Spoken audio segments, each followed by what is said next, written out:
I start to dream again. I'm talking to the man. His voice is calm, it's the deja vu feeling. I tried to change the past. I tried to move too fast. And now I'm filling with deep emotions.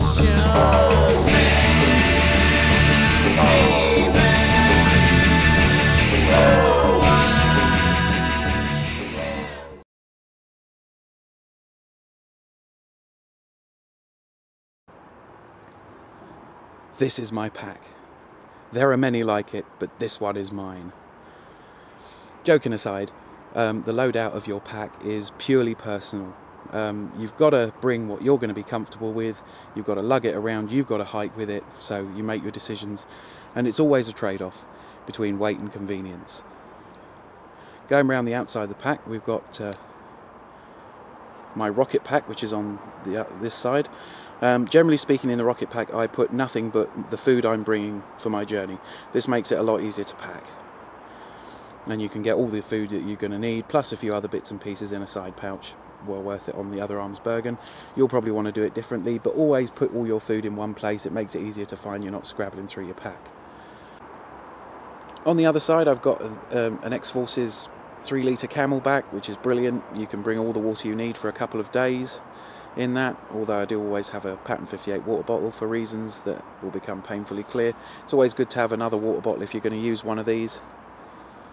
It's got a nice drinking straw. It's got a sealed end with a bite valve on the end, so you can drink directly out of the pack, and you can affix it to the front of your webbing straps so that you can drink while you're on the move if you so desire. And because it's really bulky, on the top I've got my sleeping bag, which is just easier to store on the top, and it frees up an awful lot of space in the Bergen. Now, my Bergen is really full. I carry many kilos more than I really do need to, because at the moment I'm filming and I may need to demonstrate something, I may need a particular tool, or I may need a backup of something. If you're camping with other people, it's a good idea for the smaller stuff, the things that would be really aggravating to leave behind or forget, to have backups of things like knives, forks, spoons, mugs, you know, maybe a backup tarpaulin just in case something happens to yours or a friend's, and it's really down to you as to how much extra stuff you bring. If you pared it right down, I'd probably only need about 2/3 of the stuff I bring, which would mean a lighter pack, but I can, you know, hike pretty effectively with it on. I can, you know, climb up hills with it on, although it's a bit of a struggle.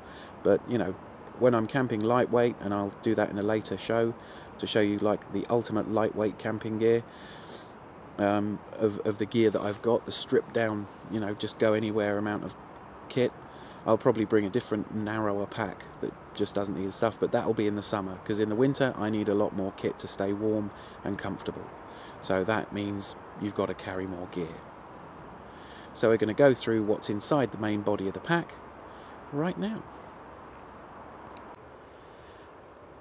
Well, this, apart from my bladed tools and a few other bits and pieces that I'll haul out in a minute, is largely everything that goes in the main body of the pack. It's all resting on my waterproof ripstop poncho. That's very useful. You can turn it into a ground sheet, a secondary piece of shelter, or use it as a tarp, or use it as a poncho even, if you feel so inclined. It's a very useful piece of kit, packs down pretty small, doesn't weigh very much, so it always gets included no matter what. So we're going to go round the poncho and pick out the various bits of kit. Incidentally, you may notice that an awful lot of this is in bags. And the reason I put everything in bags is so that I can identify and find bits of kit extremely quickly. So having lots and lots of bags that everything fits into and everything's sized for, I can identify the piece of kit and just yank it out of the bag without having to scrabble through it for a particular piece of equipment or a particular piece of clothing or something like that.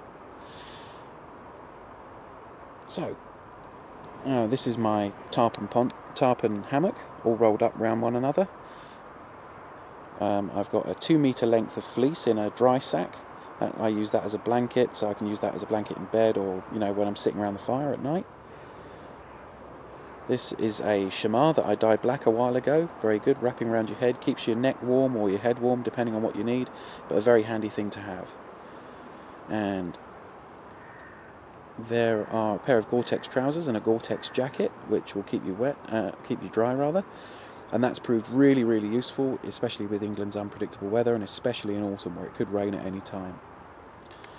In the middle, my Bush Buddy stove, which is a wood-burning stove. I'll be showing you at some point how it's used and stuff like that.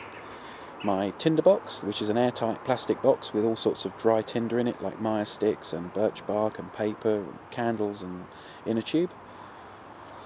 This bag is the bag that the tarp and hammock originally came in, and I use that as what I call my build bag. Now in the build bag are things like bungees, paracord, rope and tent pegs, all the things I would need to build a shelter when added to any part of the fabric, like the hammock or even the poncho. I could use that as a tarp, and with the build bag I could build myself a shelter with it. Down here we have my Swedish Army Trangier set. Again, if you've not already seen me use it or me explain it, we'll go through that at some point. A Pattern 58 military issue water bottle and mug, which is very handy. Harold's about a litre of water, it's always good to have more water. In this bag I've got a pair of thermal long johns, which, believe me, have saved my bacon and kept me nice and toasty on more than one occasion. So because they're lightweight and they're small, they always get a place in the pack. I've got a insulated coffee mug that has a built-in cafetiere type filter, which is really nice if you want to make fresh coffee or if you want to make herbal tea.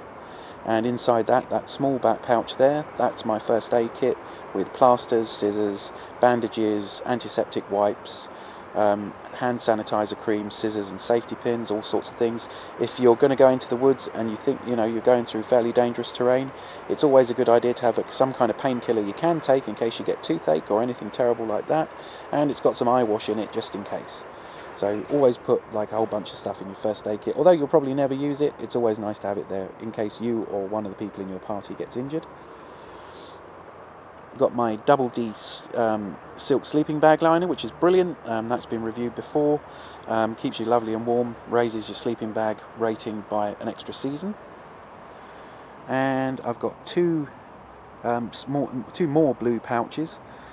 And those contain anything electronic like batteries or a spare MP3 player, spare headphones. It's always worth having those for your entertainment. And that's pretty much it, apart from the toolkit, which we'll go over now.